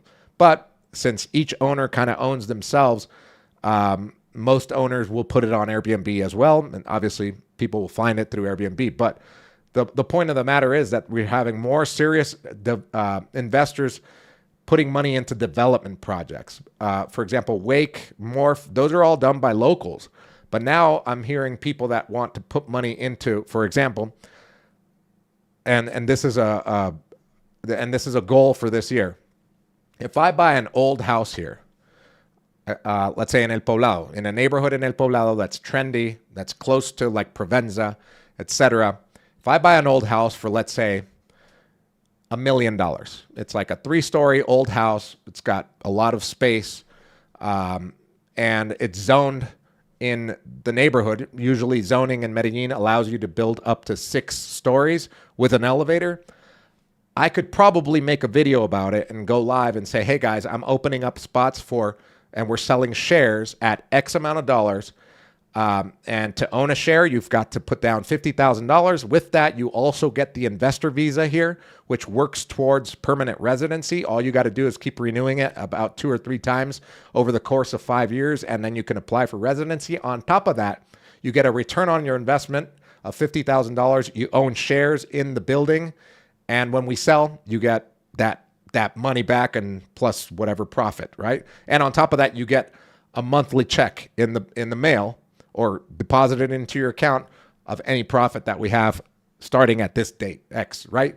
So that's what I'm working on. I bet you if I did that, I would sell out of shares in maybe a month, maybe less, because people are hungry for that. That's what investors want. They want some more turnkey solution than buying a property, fixing it up, putting it up, or paying an agency like a property management company 15% to 20% to manage my property, dealing with tenants, dealing with maintenance. Most people just want something more turnkey. So that's why I think 2026 is going to be the year of development in Medellin, and it's going to continue for the foreseeable future. All right, let's get back to some of these questions here. Sorry if I missed you. If you want, you can ask again. Ronald asks, is Envigado a good spot to get a place to stay? Yeah, Envigado is a great neighborhood. It's very safe. It's safer than Medellin because, again, it's smaller than Medellin. Remember, Medellin has over 2 million people. Envigado only has like 250,000 people. So it's smaller, easier to contain crime there. You hardly ever hear of any crime happening in Envigado. It's also cooler if you're in the hills. It's a little rainier, I believe, but it's still nice. The weather's great. People are great. It's more of a small town vibe because it is smaller than Medellin, but it's great. Yeah, it's a great place to live. And we've sold a lot of apartments in Envigado. Can you answer this question about schools? I have a 6th grader and twins in kindergarten. I'm tired of my kids doing active shooter drills. Well, what was your question about schools, Jen? Let's see. I don't see it there, but if you want to ask it again. Yes, they don't do active shooter drills in Colombia, that's for sure. I don't remember the last time there was an actual mass shooting here. Okay, so how do you feel? Let's see, I answered that one. What do you about Provenza becoming the new Parquilleras with the hookers?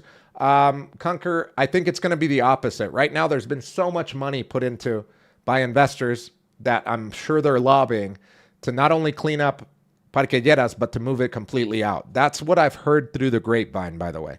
So don't be shocked that if you come, sometime next year to Medellin and you go to Parquilleras, you don't see any of that, and you see more police cleaning that out because there has been millions of dollars put in, and there's more coming. There's going to be a huge mall being put in at Parquilleras for families and for tourists to enjoy. There's a big plot of land that has been bought, and they're going to be developing that. So obviously for investors, getting rid of that would be better. So I doubt that Provenza will turn into that. If anything, it's going to be pushed out to a new area. I honestly believe that Medellin should just designate a red light district somewhere. Be like, all right, you guys hang over here. It's controlled. It's safe. Instead of just like wherever you want to walk type thing. I think that would be better, but I mean, who am I? Mike says, is it possible to buy property with no savings, just $5K a month, passive income, VA disability? There is a possibility through programs called blueprint projects, like a new development. Before it's even started, they do the pre-sales, right? And you can buy into a blueprint project where you pay a monthly, a month. It's basically, when you buy a property in Colombia, you have to put 30% down. So with a blueprint project, you pay that 30% down payment over the course of 2 years. So for 24 months, you are paying that down payment, whatever the 30% down payment is, depending on the price of the property. And then once the 24 months are up, you have a balloon payment that you have to pay. You either have to bring up the cash and pay the entire thing, the remainder, the 70%, or you apply for a mortgage with the bank that's working with the constructor to get that and get that mortgage, and then you continue paying your mortgage. Will you be allowed to get a mortgage, though? If you have no credit in Colombia, just like any other country in the world, I can't go to the United States never having lived there and never having work history or credit history and go to Bank of America and say, hey, can I get a loan for $250,000 or $500,000 for a house? They'll look at me and laugh, right? It's the same thing here. You have to develop credit. So over the 2 years that you're paying that down payment, you got to make sure that the constructor has a plan for you to be earning Colombian credit enough to qualify for the loan when the 2 years are up. I hope that makes sense, but it's a serious conversation that you have to have with the constructor and say, hey, I'm a foreigner here. I have my route. You're going to have to get your tax ID, which is called the RUT number. I have my route. I want to pay into this, but I want to make sure that at the end of the 2 years, I'll be able to qualify as a foreigner with Colombian credit for the mortgage here. What are the, and you could even ask, what are the requirements to apply for that mortgage 2 years from now so that I know and I've got all my ducks in a row to be able to qualify for that. I don't help with that. Medellin Living Real Estate Company does not help with blueprint projects because they have their own salespeople and they don't really share commission with us. So there's no incentive for us to help. If you want us to consult with you, you can pay us a consultation fee and help you understand that process. But I don't actively sell that because it's something that you could deal with on your own, dealing with a rep from the construction company. So I hope that helps there. What's up, Beto? Hope you're having a great day. Mike says, is it possible to buy property? Okay, you already answered that. Oh, yo, thank you so much for the dono, Gustavo. Thanks for the 1999. Appreciate it, my G. Happy New Year and hope you have a great rest of your evening. Let's see. Peter says, is it a good idea to live part-time in Paraguay and part-time in Colombia? I know where you're going with this. If you have pets and you have to move them between the two countries, is there a pet passport like they have in the EU? I didn't even know that existed. I don't think there's a pet passport, but you can meet the requirements to fly with your pet. So I highly recommend that you join the Medellin Masterclass, first of all, because we've had multiple people that have come with their pets, at least one from Canada that came with his pets and did the whole thing. So we have the information there within the group. And then on top of that, you also have access to the lawyers that we know where we can ask those questions. But I think you can find your answer even, in a rudimentary way by joining the expat groups on Facebook. If you just type in Medellin expat or Gringo Paisa on Facebook, you'll find groups of expats. The best one is Gringo Paisa, like the word gringo and paisa all together on Facebook, and you can ask in a post there, or you could even use the search option because I know people have already asked that question, and you'll have answers to that question. So I highly agree with that. Are you moving to Paraguay for the zero foreign income tax break there? Beto, hello, my brother. I just arrived before Christmas here to my city, Medellin. Yo soy paisa. I was born here, but I live in Melbourne, Australia, mate. Around 10 years. Nice, Beto. Welcome back to your city.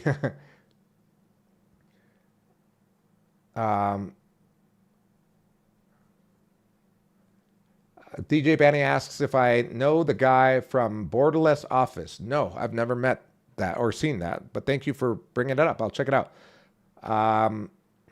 Let me tell you something. Medellin is 5 or 10 years will be the Dubai of South America. Felicitaciones por tus videos. Sigue dándole.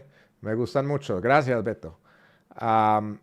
Beto also says, vivo cerca del primer parque de Laureles por si necesitas algo. La re buena, papi. Feliz año. Próspero año. Próspero año a ti también. Muchas gracias. Double Bop says, Condé Nest Traveler just put Medellin on the best destinations for 2026 list. There you have it. I mean, it's just one of many lists that I think is going to come, and I guarantee that 2026 is going to be an even better year in tourism, although 2025, I believe, broke the record again, because in 2025, we had a record-breaking 1.8 million people coming from different countries into Medellin. I think maybe in 2025 it's over 2 million. I hope, and then 2026 is probably going to follow suit. So hopefully we can continue having. I don't think you could sustain record-breaking years back to back to back, but hopefully we'll keep having millions of people coming through here, at least hundreds of thousands of people coming through here for the right purposes, for great purposes, having great experiences. Look, I don't judge people and care what people do with their money and their time. If they're adults, they do whatever they want, as long as it's not hurting other people, right? That's fine. And if they can come and have a great time and leave with a positive experience of the city, I'm all for that. So we've got to work on making Medellin even safer. This year, it proved to be a safer year than the previous year. We had less petty crimes, but obviously there's always room for improvement. Question, what's the best way to work with banks or brokers to be able to transfer money to buy a home? Thank you. Well, when you join the Medellin Masterclass, we walk you through the whole process, but it's very simple. You open up a brokerage account with one of the brokerage firms here in Medellin. We always recommend Alianza. Acciones y Valores also exists, and they're good too. So you open up a brokerage account and you transfer your money from the United States or from whatever country you're in into your brokerage account, a Colombian brokerage account. It can't be like a Charles Schwab or anything in the U.S. It has to be a Colombian brokerage account. Bring it in here. You can hold it. It'll even yield money if you want them to invest it for you while it's held here. But yeah, contact Alianza or hit us up at the MedellinLivingRealEstate.com website. There's a link in the description to a form. You fill it out, and then we'll contact you and start working together and getting things lined up. Warren says, I spent half last year there, and I'll be back in a couple of months. Nice, Warren. That's a very common situation. Hopefully you'll be back multiple times.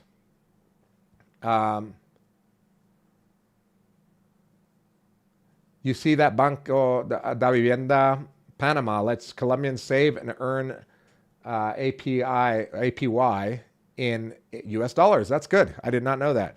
Everyone welcome to Medellin. My city will be the little Dubai of South America. Mark Glow says, can you provide information property owner regarding purchasing farmland in Antioquia?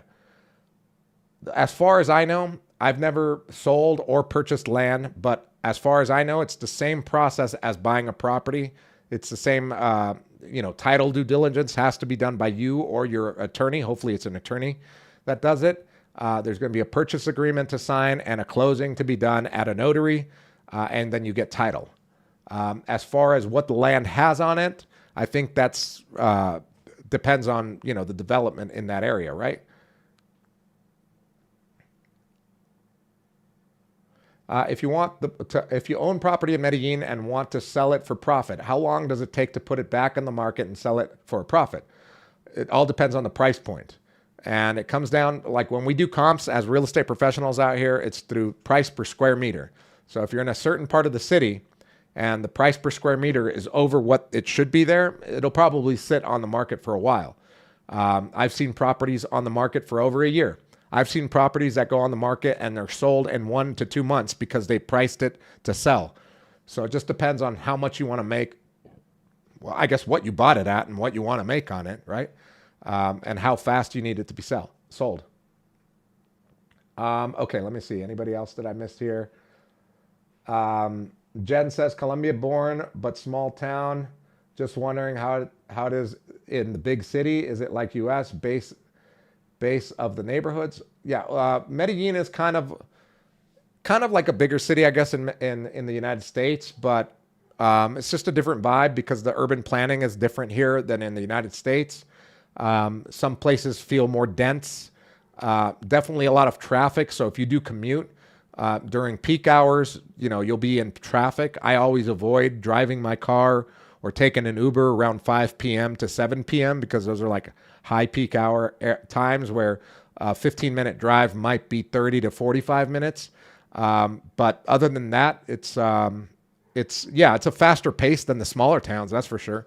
More hustle and bustle out here, but it still, because of the culture, seems slower than any city in the United States. Meaning people will stop and say hi to you or help you if you're lost type thing. Having small conversations with the guy that just sold you coffee on the side of the street, very common. It's not like, here's your coffee, leave. It's like more, it's friendlier. I don't know. It's warmer. I don't know. It's just it's hard to describe until you get here and you actually experience it. When will you experience that? If you speak Spanish, you could experience it right away. If you don't speak Spanish, you'll experience it as you learn Spanish. The more you're here, the longer you're here, the more of a chance you'll have to experience that. But if you don't know the language, it's going to be a lot longer. The people are just too warm, so warm and kind, but also reserved and polite, but also dynamic and energetic. Really made an impression on me. I appreciate that, Warren. Yeah, I feel the same way. I've been here for 15 years, going on 16 years now, and I still am amazed at, the quality of people out here. Particularly if, you develop and cultivate, a social circle around like-minded individuals, people that are, doing business out here, people that are not even doing business out here. For example, some of my good friends are, for example, like our handyman who just had a kid. We've helped him grow, and we're trying to help him start a little company, like a handyman company, because he's so talented. He knows so much about fixing apartments and construction that we're like, we need to help you grow. And we were at different income levels, and now we're pulling him up. It's awesome. Our cleaning ladies, I've been to their houses. We have parties. We invite them to birthdays. It's not like, oh yeah, we're not inviting them. We're all one. Even though there is classism in Colombia, it's very easy not to have that. if that's what you focus on. There are different types of people out here, just like anywhere else in the world, where you have people that are classist and racist at some points, and then you have a lot of people that are just super friendly, that don't really see class, race, or the social status thing. So it just depends on who you hang out with and what type of person you are as well. Sorry, Jen, I missed your question about schools. I didn't see that. Serious question now, Ronaldo or Messi? Which one has nicer legs? Ronaldo or Messi? Nah, Luis Diaz all day, baby. Paisa says, last question. If I invest in crypto in Colombia and want to understand taxation implications, what's the best resource I can find in Medellin? You definitely want to go to nexo.legal. They are lawyers. They will be able to answer that with accuracy. And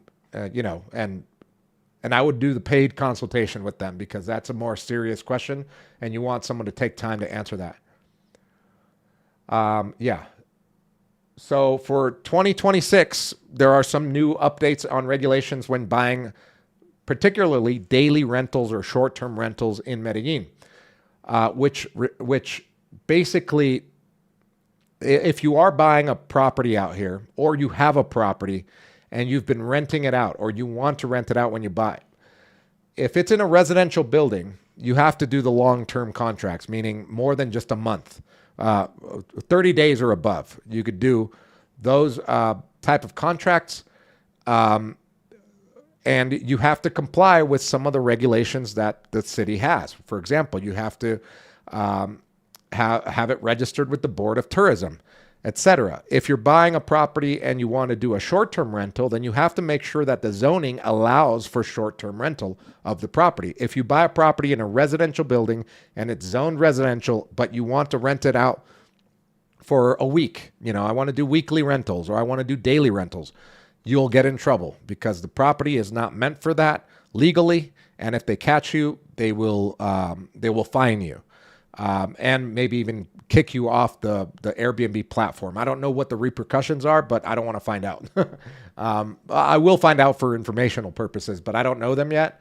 But yeah, you don't want to be doing that for the reasons I mentioned before, because Colombians that are living in residential buildings like the one that I'm in, we don't want those daily type renters to be in here, because we don't want parties. We don't want prostitutes. We don't want drugs.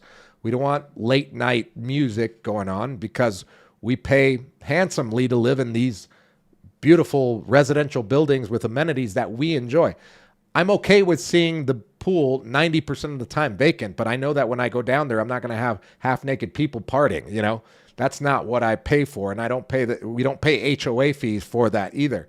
So, residential buildings do have stronger HOA fees, and on top of that, now the government is regulating and putting these rules on what you need to do in order to have a short-term rental. So if you are on the market to buy a property in Medellin, make sure what you want to do with it aligns with the zoning for that property when you do find it. So that's basically the gist of it.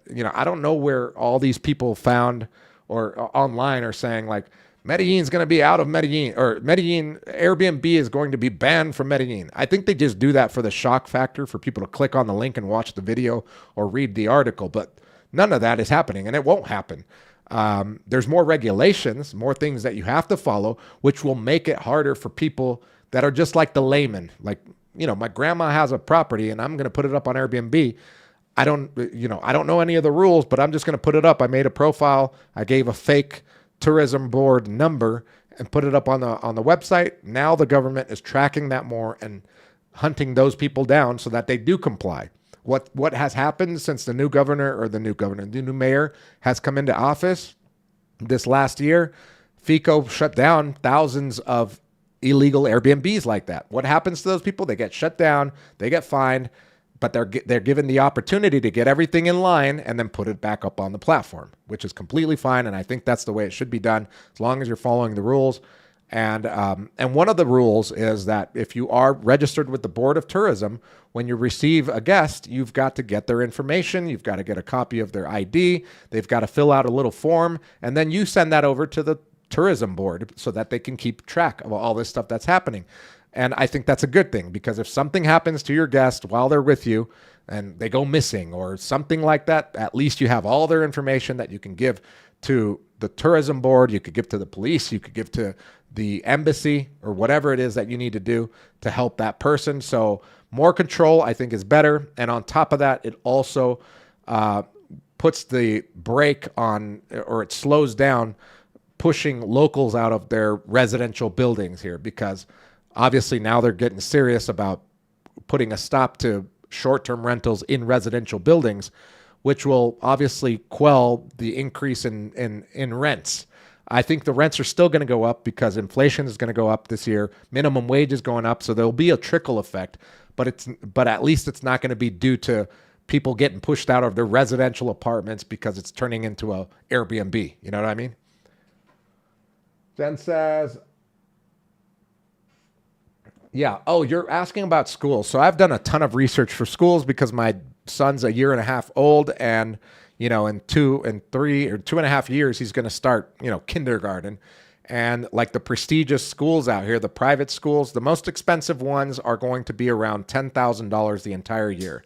That's just for the tuition, which is very good considering what private schools are in the United States, where that could just be like one semester, $10,000 for the whole year. But that doesn't include, obviously, food, doesn't include transportation, it doesn't include uniforms and school materials, supplies, etc. So it'll be more than 10,000. Let's just put like 12,000 on it. That's like for the top school. I'm talking about like Columbus, Vermont, etc. For the middle range schools, it's going to be less than that, maybe half of that. And then you've got the public schools as well. The good thing about the private schools, the reason why I'm looking at the private school, is because most of the curriculum will be in English. I'm talking about like 90% of the curriculum is in English. Their classes, 90% of the classes are in English. That means that by the time they graduate, because it's a K through 12, and I've met kids that go to those schools because I've got friends that have their kids in those schools, when they come out of the school, they're fluent in English and Spanish. That's like amazing because they learn Spanish. They do have one Spanish class where they teach them spelling, grammar, just like we did in the United States in high school where you have that one Spanish class. But instead of taking it only for 4 years or 2 years in high school, you're going K through 12 with one Spanish class and the rest in English. And on top of that, with these private schools, they get the equivalent of what a GED is in the United States, so that when they do apply for a school and they get a scholarship to go to a college in the United States, they have the equivalent of a high school diploma to show for. So I thought that was awesome. I've also found, I also know a lot of friends. Actually, my attorney, Juliana, and you'll have access to her if you do join the Medellin Masterclass or if you buy a property with us. Hands down, the best attorney I've ever worked with on anything ever. She's awesome. Like, I can't say better things about her than that. I mean, she's the greatest person I've worked with outside of law. I'm just talking about the best person that I've worked with in Colombia. Response rate, knowledge, efficiency, like works on days off, works on holidays, works on her birthday.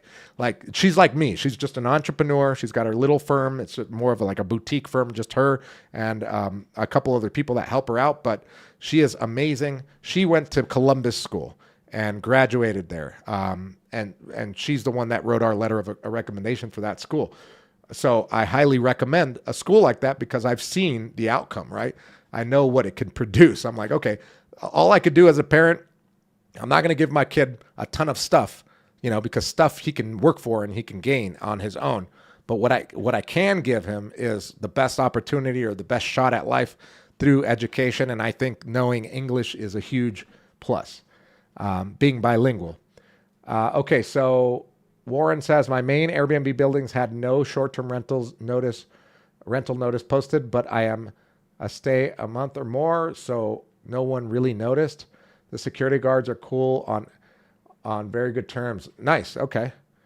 Jen says, I need to give the kids a Colombian citizenship ASAP. Okay. So Gustavo, did you ask something? I didn't see. Do you offer consulting for entrepreneurs wanting to open up a small business in Medellin or your specialty is in real estate. Yes, I've opened up, like I said, multiple businesses here. I know what the process is like. And also you will have access, if you do book a consultation with me, you'll have access to my accountant who helps me set up everything with the Chamber of Commerce and be compliant. And she also does my taxes. So you'll have access to her. Her name is Gabby. She's awesome, and she will appreciate, and she loves working with people, which is awesome. So I love that. So yeah, if you want, you can book it there. The link is in the description. Another good one, Feliz cumpleaños. Have a good night. Thank you, Chaz. Yeah, so yeah, that reminds me, Chaz, thank you so much. It is 7:52, and we did get through all of the points we talked about. I'll do a quick summary of what we talked about today. We talked about the evolution of Medellin from 2010 to 2026. In 2010, we had the backpacker era, where it was mostly backpackers coming through here, very little expats, very little investors or people buying properties out here. In 2015, we saw more of the party vibes, bachelor parties, people coming here for the weekend, renting a big house, having giant parties with cheap alcohol and women and drugs. We saw a lot of that. It became viral on YouTube, on Instagram, and on Facebook. And then in 2018, we saw the digital nomad wave, people taking advantage of the digital nomad visa, staying here for a year, realizing that life is very sustainable here, especially if you've got income from another country, because it's a half or a fraction of the cost of living in a major city in the United States. And then in 2019, 20, 21, we had the pandemic where everything kind of came to a halt, even construction, which caused the inflation of property prices because the demand kept rising after the pandemic and everything was open. Demand for housing from locals grew. We had Venezuelan influx coming in, and so housing, the demand just kept growing. On top of that, tourism grew. Foreigners wanting to come down here and live longer than just a month came, and that spiked property prices and rental prices. And then in 2024, we saw more families. Right after the pandemic, we saw more Black people, more Asian people, more couples, and then in 2024, 2025, more families and serious investors coming into the city. And now in 2026, we're seeing more development. We're talking about people buying houses, old houses, because there's no land. There's no plot of land left in, for example, like El Poblado, Laureles. You have to buy an old house and build up on it. So we're seeing more development from smaller constructors too. It's not just like the usual big ones. We're talking about even smaller independent constructors building a 6-story or 9-story building of nice apartments where they sell them off individually, or they raise funds through investors that buy shares into the development and then get paid off because they're going to run it as an Airbnb business. So that's what we're seeing more of this year. We're also seeing more families coming down here and more people that want to buy for lifestyle purposes, not just investment, because the city is a great place to live in. Armando, what's up, Armando? Armando says, I'm 23 years old, been making about 10 to 15K a month, and the last 3 years living in the U.S. Learned it's not what you make, it's what you keep. Been in Colombia for the last month. Eye open at how far dollar goes. Yeah, Armando, well, enjoy your stay here. And if you ever want to buy property or you want to join the Medellin Masterclass to do a relocation here and join our private group, the links are in the description, my friend. But welcome to the city. I have been living in Medellin for 5 years. These prices are out of control. Yeah, and I think it's only going to get more expensive because in Colombia, we have inflation every single year around, 8 to 10% every year. So at the very least, from here on out, it'll probably be inflated by 8 to 10%. There'll probably be more inflation in 2026 because the minimum wage has been increased. But what does that mean to us? Well, a person like me, it just means that I have to make a few $1,000s more per month to be able to help out all the people that I help that are on my team, my family, etc. So when you have more people that depend on you, you have bigger goals. So I have bigger goals, starting a new business this year, which I will unveil to everyone in the coming weeks. But it just means that we've got to work harder. It means that we've got to offer more opportunity for people that don't have the opportunities, hire more people, develop more, and grow, spiritually, financially, and as a community, I believe. So thank you for that. Is it real estate company strictly Medellin or anywhere in Colombia? Only Medellin. We only do business in Medellin. We've only been in business for about a year and a half now. The way that I do business with all of my companies is that I niche into being very specific on something and being great at that one thing, and then we'll expand out later. Prices are going down usually means bad economy, news, unfortunately, economic news, unfortunately. Well, in the United States, things have gone up and economy looks to be going down there. But the United States is a whole different beast than, Colombia is a way smaller country. Colombia is like the size of California. But yeah, I get what you mean. I totally agree with that as well. All right, guys. Well, thank you so much for being part of this live. I'm going to be going live every Friday at 6 p.m. Colombia time. Make sure to subscribe to the channel. Hit the like button. If you're watching the recorded version, you can leave a comment below. I'm very active in the comments. Thanks again, and I will see you guys next week. Hope you have a great night.